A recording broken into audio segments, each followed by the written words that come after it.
Hallelujah, प्रभु को धन्यवाद। आइए, एक और समय है हम उसके वचन से सीखें और भजन 118 में आज हम देखेंगे उसके वर्स 22 और वर्स 23 को।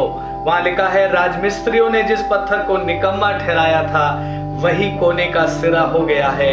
ये तो यहोवा की ओर से हुआ है, ये हमारी दृष्टि में अद्भुत है। इंग्लिश में कहता है, the stone which the builders rejected became the chief cornerstone. This is the Lord's doing and it is marvelous in our eyes. ये स्टोन या ये पत्थर जिसकी यहाँ बात हो रही है, ये है हमारा प्रभु यीशु मसीह। और हमारे प्रभु यीशु मसीह को जब वो इस संसार में आया तो जो बड़े बड़े लोग थे, जो अधिकारी, जो हाकिम थे, उन्होंने यीशु मसीह को नहीं पहचाना, उन्होंने यीशु मसीह को रिसीव नहीं किया बल्कि रिजेक्ट किया। लेकिन ये सामिस्ट क्या कह रहा है? कह रहा है वही पत्थर जिसे राजमिस्त्रियों ने निकम्मा ठहराया वही चीफ कॉर्नरस्टोन हो गया है। हालेलुया, वही कोने के सिरे का पत्थर बन गया है। और शायद उसका कारण ये था बिकॉज यीशु मसीह उनकी जैसी बात नहीं करते थे, यीशु मसीह उनके टेस्ट के अकॉर्डिंग नहीं थे। वो यीशु मसीह में कुछ भी अच्छा नहीं देख पाते थे, बल्कि उन्हें यीशु मसीह में सारी चीजें खराब या ऐसी दिखाई देती थी जो उनके लिए अनएक्सेप्टेबल थी। लेकिन गुड न्यूज क्या है? वो परमेश्वर की ओर से आया था और परमेश्वर ने उसको एक्सॉल्ट किया।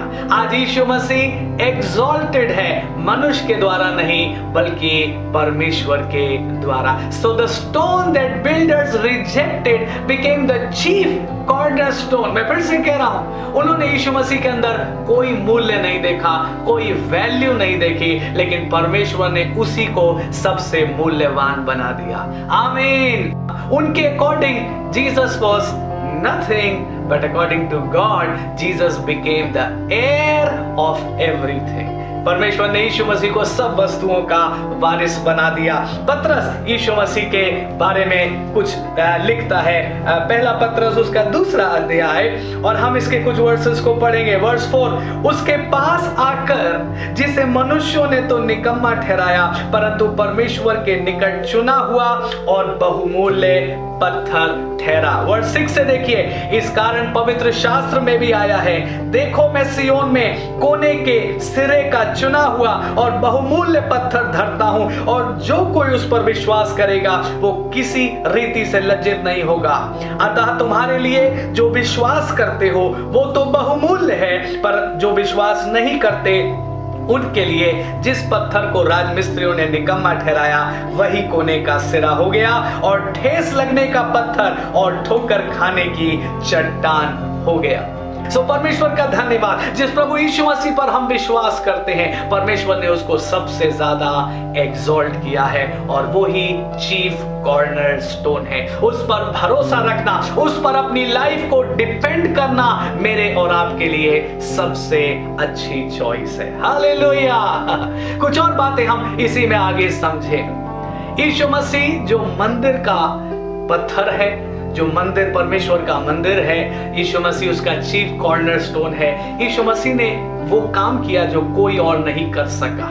यीशु मसीह ने उस मंदिर में ज्यूज और जेंटाइल्स दोनों को मिला दिया, यहूदी और तमाम अन्य जातियों को भी यीशु मसीह ने उसमें इंक्लूड किया। मैं यूं कहूं, पुराने नियम के बड़े बड़े लोग भी ऐसा नहीं कर पाए, या नए नियम के लोग भी अपनी ताकत में कभी ऐसा नहीं कर पाते, लेकिन सिर्फ हमारे प्रभु यीशु मसीह ने ज्यूज और जेंटाइल्स को एक कर दिया। फिर आगे हमने क्या पढ़ा इसी भजन 118 में? ये परमेश्वर की ओर से हुआ है, and it is marvelous in our eyes. ये परमेश्वर का काम है और ये हमारी दृष्टि में अद्भुत है। यूं तो सारे काम परमेश्वर करता है और परमेश्वर के सारे काम ही अद्भुत है, लेकिन अगर हम बहुत प्रिसाइसली किसी बात के लिए कहें कि ये बात परमेश्वर ही ने करी है और ये सचमुच बहुत अद्भुत काम है, तो I will say it can be said about Jesus and his church. Jesus and his church, क्योंकि यीशु मसीह का इस दुनिया में आना, यीशु मसीह का मसीह बनना, यीशु मसीह का बलिदान होना, यीशु मसीह का मर के और फिर जी उठना, it is pure work of God. Amen. It is not work of man, it is work of God. ये परमेश्वर का किया हुआ काम है और ये हमारी दृष्टि में अद्भुत है। और यही बात हम परमेश्वर की कलीसिया के लिए कह सकते हैं, हम यीशु मसीह की चर्च के लिए कह सकते हैं, क्योंकि यीशु मसीह का चर्च भी हैंडी वर्क ऑफ गॉड है। यीशु मसीह के चर्च को किसी मनुष्य ने नहीं बनाया। आपको याद है जब यीशु मसीह ने पतरस से कहा था, I will build my church and gates of hell will not prevail against it. I will build my church, मैं अपनी कलीसिया को बनाऊंगा और अधोलोक के फाटक उस पर प्रबल नहीं हो सकेंगे। हालेलुया। एंड सोचिए, it is marvelous in our eyes because this is pure work of God. आमीन। Church is the pure work of God। और यही चीज तो एनिमी को घबरा देती है। हाँ, मैं शैतान की बात कर रहा हूं। वो शैतान की सामर्थ, ताकतें जो हमेशा परमेश्वर की कलीसिया का विरोध करने के लिए युक्तियां करती हैं, ओ दे गेट स्टैगर्ड, वो घबरा जाते, वो परेशान हो जाते। मालूम क्यों? क्योंकि सब कुछ करने के बाद भी वो मसीह की कलीसिया को रोक नहीं पाए। आमीन। सब कुछ करने के बाद भी वो चर्च को खत्म नहीं कर पाए, सब कुछ करने के बाद भी वो गॉस्पेल को रोक नहीं पाए, बल्कि गॉस्पेल बढ़ता और बढ़ता और बढ़ता ही चला जा रहा है। इसलिए तो लिखा है, this is God's doing and this is marvellous in our eyes. Hallelujah. It is marvellous in our eyes. जब हम उसके काम को देखते हैं, जब हम उसकी कलीसिया को देखते हैं, हम कहते हैं this is purely God's work and it is marvelous in our eyes।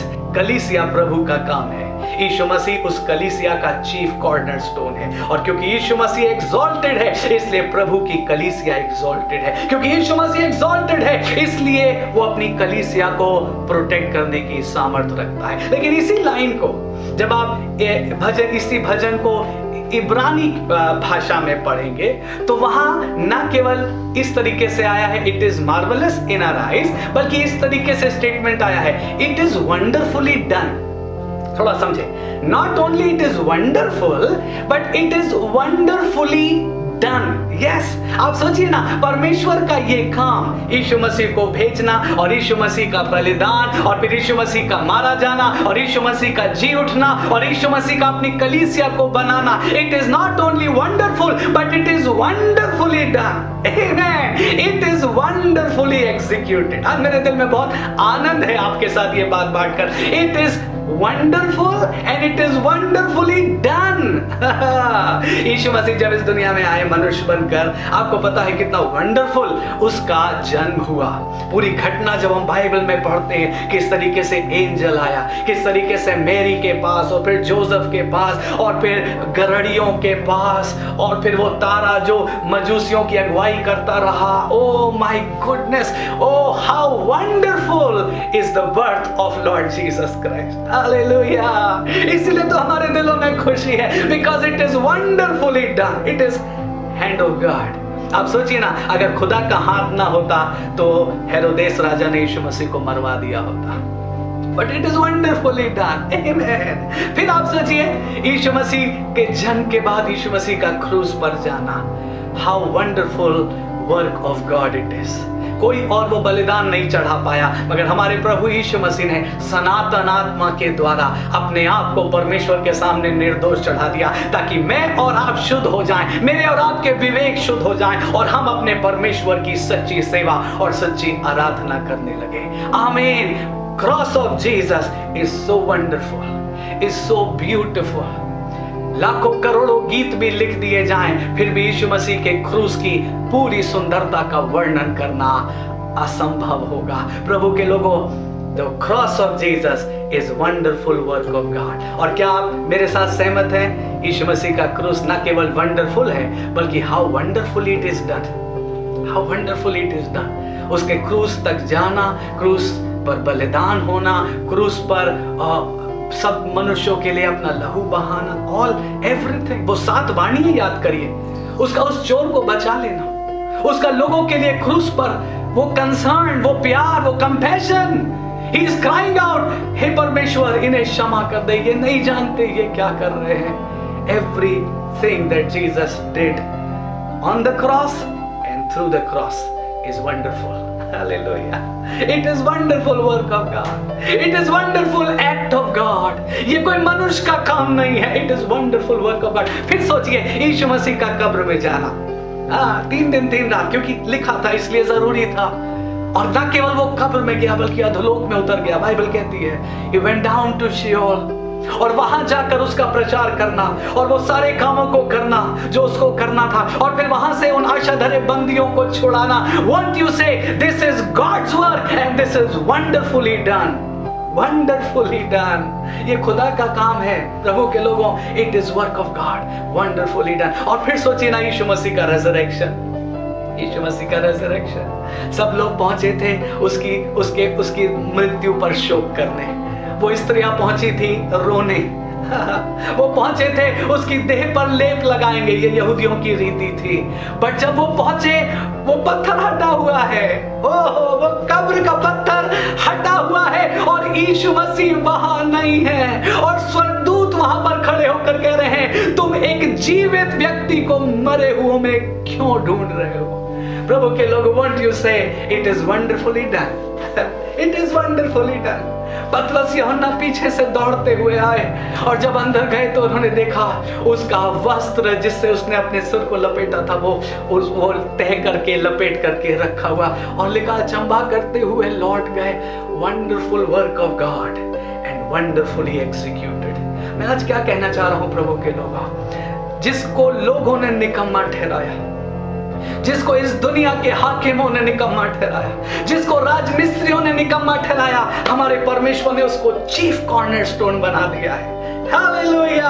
और ना केवल वो यहूदियों के लिए चीफ कॉर्नरस्टोन है बल्कि वो सारी जातियों के लिए, मेरे लिए और आपके लिए भी चीफ कॉर्नरस्टोन है। उसके जीवन की हर बात is wonderful and is wonderfully done. परमेश्वर का काम है और अद्भुत तरीके से किया गया है। मैं एक और चीज कहना चाहता हूं, जी उठने के बाद वो स्वर्ग पर चला गया। Wonderfully done, wonderful work of God. लोग अचंभा करते रहे। वो 500 लोगों के देखते देखते स्वर्ग पर उठा लिया गया। आज तक ऐसा कभी किसी ने नहीं देखा था। और जब यीशु मसीह स्वर्ग पर गया, स्वर्गदूत आए और स्वर्गदूतों ने उन 500 लोगों से कहा तुम क्या देख रहे हो, तुम क्यों परेशान हो रहे हो, तुम क्यों अचंभित हो रहे हो। यही यीशु मसीह जो आज तुम्हारे देखते देखते स्वर्ग पर गया है, एक दिन फिर से बादलों पर वापस आएगा, एक बार फिर से आकर अपनी कलीसिया को अपने साथ ले जाएगा। क्या आप मेरे साथ कहेंगे, जब वो दिन आएगा, it will be the most wonderful day that we have ever known and it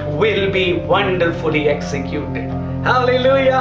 सोचिए ना, सडनली यीशु मसीह आएगा और कलीसिया बादलों पर उठा ली जाएगी। मेरी और आपकी आशा यही है, we will meet with the Lord in the air. Bible कहती मैं और आप उससे हवा में मिलेंगे। प्रभु के लोगों, यीशु मसीह की हर बात, यीशु मसीह के जीवन, यीशु मसीह की मृत्यु, यीशु मसीह का जी उठना, यीशु मसीह का एक एक प्रॉमिस, यीशु मसीह का वापस आना, everything is wonderful work of God and it is wonderfully done. It is wonderfully done. मैं फिर से कह रहा हूं और हम खत्म कर रहे हैं। उसने कहा था मैं अपनी कलीसिया बनाऊंगा, वंडरफुली डन। और मेरी कलीसिया पर अधोलोक के फाटक प्रबल नहीं होंगे। क्यों ना आइए मिलकर हम दुआ करें और प्रभु को धन्यवाद दें। Thank you Lord, the stone which builders rejected, जिसको राजमिस्त्रियों ने निकम्मा ठहराया, वही कोने के सिरे का पत्थर बन गया, हमारा प्रभु Yeshu Masih. Let's worship him, let's glorify him. उसको धन्यवाद दे, उसको धन्यवाद दे, उसकी महिमा करें। कहे फादर थैंक यू, आपने हमारे प्रभु यीशु मसीह को एक्सॉल्ट किया है और आज हम भी अपने प्रभु यीशु मसीह को एक्सॉल्ट करते हैं। आज हम भी कहते हैं ये सचमुच वही पत्थर है जिसे लोगों ने तो रिजेक्ट किया, लेकिन वो आज एक्सॉल्टेड है, आज ग्लोरीफाइड है। साथ ही प्रभु हम धन्यवाद देते हैं, दिस इज वंडरफुली डन। ये परमेश्वर का काम है जो परमेश्वर ने अद्भुत तरीके से किया। It is marvellous in our eyes. हमारी दृष्टि में ये अद्भुत है, हमारी दृष्टि में ये अद्भुत है। साथ ही मैं दुआ करता हूं प्रभु, आज जितने व्यूअर्स हमारे साथ जुड़े हैं, आपका ये आनंद सबके दिलों में इतना अधिक हो जाए कि कोई भी बात उस आनंद को कभी दबा ना पाए, कोई भी बात उस आनंद को कभी रोक ना पाए। प्रभु एक ऐसा आनंद जो सोते के समान उमड़ता रहे प्रभु, और वो हमेशा रिजॉइस करके कहें ओ हमारा प्रभु यीशु मसीह अद्भुत है, उसकी हर एक बात अद्भुत है, उसका क्रूस अद्भुत है, उसके वायदे अद्भुत है, वो स्वर्ग पर गया और फिर वापस आएगा। ये हमारी आशा है। हमको को अपने साथ ले जाएगा। प्रभु ये अद्भुत आशा में हमारे दिल हमेशा आनंदित और मगन बने रहे। प्रभु धन्यवाद धन्यवाद धन्यवाद धन्यवाद। प्रभु आपने हमारे यीशु मसीह को ऊंचा उठाया है और हम प्रभु अपने प्रभु यीशु को सारी महिमा और सारा आदर देते हैं। धन्यवाद हमसे बात करने के लिए, यीशु मसीह के नाम से मांगते हैं, आमीन और आमीन।